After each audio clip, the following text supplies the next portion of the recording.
大家好，欢迎回到本周冯特报，我是各位最好的鲁共投资顾问 Porter 老师。今天影片继续进行之前，要先感谢 Surfshark VPN 赞助本集冯特报。平时上网隔着荧幕没有看到对方，可能会觉得这样的行为很隐秘，但事实上并非如此。网络服务供应商经常会追踪用户在线上的操作，记录你的 IP 以及你浏览了什么样的内容，等同你的一举一动已经被人监视了。更危险的是，如果你连线的还是公共 WiFi 的话，骇客还能借此窃取你的账密以及信用卡等重要个资。要避免这情况发生，建议上网搭配使用 Surfshark VPN。能够一键切换 IP 位置，将网络数据加密，保障个资隐私安全，让你今后能安心漫游在网络上。而且一个账号能无线装置同时使用，无论手机、平板电脑，全家所有装置都能共享这份隐私保护。此外，作为 CP 值超高的 VPN，Surfshark 还有其他强大的附加功能，例如 Surfshark Antivirus 防毒软体，能一键快速侦测。除了自动防护功能，还有主动扫毒，可以扫描病毒，排除有害文件，远离钓鱼网站威胁。CP 值超高，立刻到影片说明栏位点击Surfshark.com/PorterKing， 现在购买 Surfshark 不只多送你额外4个月使用，还能获得高达10GB 的3D 流量，让 Surfshark 陪你开心连线，无界限。就算你上周的粉红特报没有看到，但到了本周，你原本不知道也应该都知道了。蓝白已经开始大量删除各种国家预算补助，中研院预算、文化预算、体育预算、租屋补贴、育儿津贴、房诈经费、台电电费补贴等等，删到你本来没感觉的都开始有感觉了。但某方面来说，如果不是蓝白联手删那么多预算，还真不清楚执政党在各方面都为了人民做了那么多，只是乱删这些都是真实会影响到各行各业的，所以也陆续引来民众的不满。像台湾棒球前阵子才刚拿世界冠军，结果蓝白却删你体育署预算。对此，台钢雄鹰总教练洪一中就受访表示，真的是一群笨蛋，怎么会做这种事？12强台湾拿到冠军后，大家都很喜欢棒球，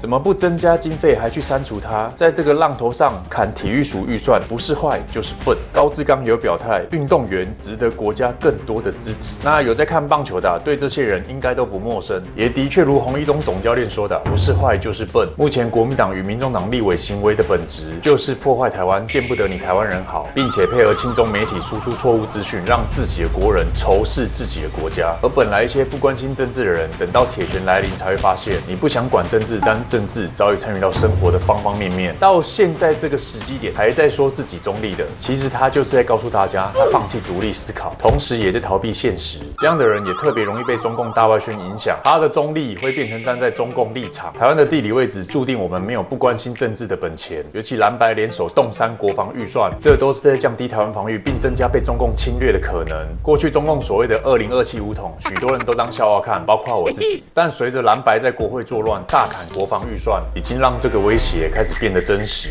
因为当我国内部被搞乱，台湾失去足够的抵抗能力，中共就可能出手。那如果你也看不下去蓝白作妖，请上网搜寻你家附近的罢免活动，看哪边联署站离你最近，你去填表联署罢免。特别是中北部的朋友，那南部选得好，所以这次没什么事。我自己也是高雄人，所以这方面就只能帮忙多宣传。这真的是台湾存亡之秋，不能再逃避了。上次选错了，趁现在你还能纠正时，赶快纠正。请大家呼吁大家重视目前的国会乱象，罢免乱删国防预算，配合中共老台的立委。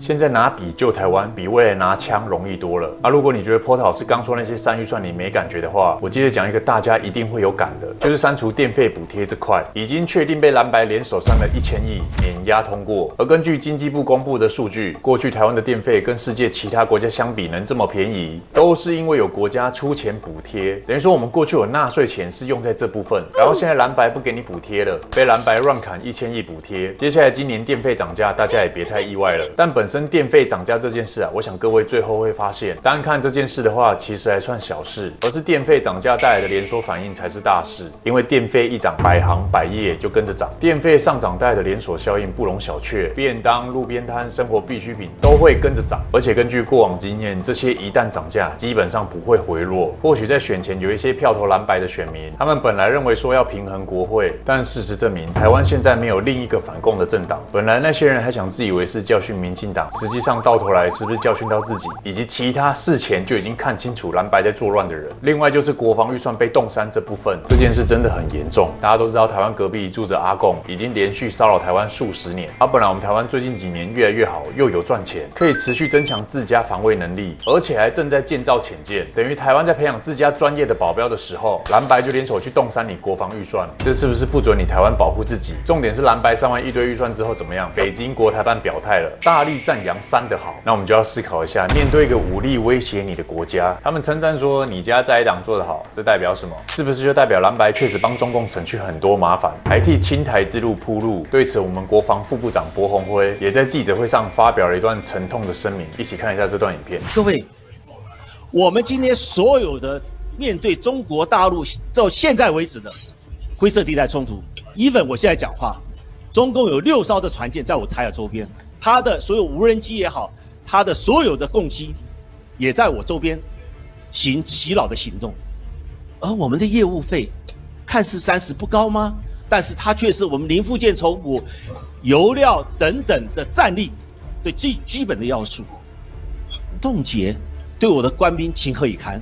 每天面对着高强度的威胁，而我们并没有给他充分的国防预算支撑。我们守在山上的、守在离外岛的、守在海上的，在夜晚空中拦截的兵力，身在路上警戒的兵力，对他们来讲是不公平的。更何况我们还有统3% 的军事装备费用，这都是我们油料零附件的筹比，这是战力。如果没有这些，请问我的官兵如何每天24小时在海上、在山之巅、在离外岛来捍卫国家安全？我们今天能够坐在这里，是因为有这群国军，他无怨无悔的在捍卫国家安全。但是，请问我们国防预算的资源有给他们充分的资源吗？帮大家重点整理一下，潜舰国造预算被蓝白冻结50%，意味着计划面临完全停摆，无法推动，也无法找到厂商执行，因为不会有厂商接受你钱付一半，我们的潜舰也不可能只打造一半。国防部业务费冻结30%，等于军队执勤需求增加，但经费却被砍了，基本运作如油料、餐费、勤务运作都会受到影响，而执勤费用不足将会削弱台湾军事应变能力，尤其面对中国军机骚扰频繁的情况，国防部可能会无法有效调度资源应对突发状况。与此同时，我国国防预算被冻3之际，大家可以注意一下中共是怎么反应的，就是中共已经开始看你台湾没有了。中共本来就很常骚扰台湾，而蓝白在国会冻3预算时，中共军机现在已经开始飞过中线了，时间就是这么刚好，接着测试你台湾底线。蓝白立委配合中共乱台，就是现在进行式，这不是什么政治立场不同，这是台湾在面对中共的侵略。此外，当台湾国防预算被砍后，我有留意到国际社会是这样看台湾的。华盛顿邮报报道指出，这是台湾反对党对美国表态的不良信号。美国都在呼吁各国要提升国防预算保护自己，结果你台湾现在却大砍50%，这样做只会让美国和其他民主国家怀疑台湾是否有捍卫自己的决心，觉得你台湾人是不是要放弃自己了？当前国际局势，世界各国都在接连挺台，去年多国还陆续通过动议，声明2758号决议不涉及台湾，台湾不归中共，加上许多民主国家都在联合站队反共。台湾如果在这个历史的转捩点上反过来选择亲近中国的话，那别国会不会觉得怎么我挺台湾还被台湾恶心一把？蓝白乱删国会预算的行为，从国防到民生，正全面削弱台湾的实力。这些行为不仅让台湾内部受损，更影响国际对台湾的观感。现在是我们站出来的时候了，去写下你的支持，去参加大罢免活动，让台湾有一个更安全、更光明的未来，需要我们每一个人。那本周除了台湾内部的变化，我们也来看看国际上最新的动态如何影响台湾的处境。美国总统川普于本周宣誓就职后，立刻签署了数十项的行政命令，主要集中火力撤销拜登时期的政策，像是撤销电动车补助，以及撤销推动电动车发展政策，并解除对化石燃料生产的限制，强调市场应自行决定能源发展方向，也取消拜登推动的巴黎气候协定再参与计划，同时宣布美墨边境进入国家紧急状态，加强打击非法移民。此外，川普也在就职第一天宣布退出世界卫生组织。他公开表示，世界卫生组织欺骗了我们，说 WHO 在应对新冠疫情及其他国际健康危机时处理不当，并指出 WHO 未能摆脱会员国政策影响的干预，并要求美国支付不公平且繁重的款项。这些金额远远超过其他更大国家如中国所提供的资金。世界卫生组织占我们的便宜，大家都在占美国的便宜，这样的情况不会再发生了。也带各位看一下他签署行政命令时被记者问到此题的反应。What is this one? Withdrawing from the World Health Organization, sir? Ooh, that's a big one. So we paid $500 million to World Health when I was here, and I terminated it. China with 1.4 billion people. We have 350 to pay. We have, nobody knows what we have because so many people came in illegally, but let's say we have 325. They had 1.4 billion. They were paying 39 million. We were paying 500 million. It seemed a little unfair to me. So that wasn't the reason, but I dropped out. They offered me to come back for 39 million. In theory, it should be less than that, but you know. And when Biden came back, they came back for 500 million. He knew that you could have come back for 39 million. They wanted us back so badly, so we'll see what happens. Mr. President, you Pretty spoke sad to about- think of it. China pays 39 million and we pay 500 million. And China's a bigger country. Mr. President, you spoke about inflation today in your remarks. What actions are you taking today that will have a direct impact for Americans on their everyday costs to bring the Well, cost down? The biggest thing and factor for inflation is energy. They screwed up my energy policy, and then they went back to it. You know, they hurt it really badly, and then they went back to it, and they started drilling more, but by that time it was too late. Many of these things that we're signing and that Doug Burgum is going to be signing, and Chris Wright, who's phenomenal, you know, Energy, Department of Energy. We're going to be taking a lot. We're going to make a lot of money from energy. We have more than anybody else. We're going to make a lot of money from energy. We're going to make a lot of money from tariffs. You know, European Union charges us. They have a VAT tax of 20%, but it's really much higher than that. And that's the equivalent, almost the equivalent of a tariff. And they're tough. They're very tough. They don't take our cars. They don't take our farm product. They don't take almost anything. And yet we take their cars, or we take their farm product. We take a lot from them. So, you know, we have like a $300 billion deficit with the European Union. So we'll straighten that out with either tariffs, or they have to buy our oil. The one thing they can do, oil and gas, the one thing they can do to catch up quickly, buy our oil and gas. Will you travel? And they should do that. Will you travel to China this year? Yeah, I could. I've had the invite. President Xi invited I would you do, to yeah. come this year. Talking about the European Union and the tariffs, like, what do you mean when you say that the European Union country, I think, is part of BRICS? That a what? BRICS. You said Oh, BRICS. No, I was talking about BRICS. BRICS is 6 nations. I think it's 7 nations.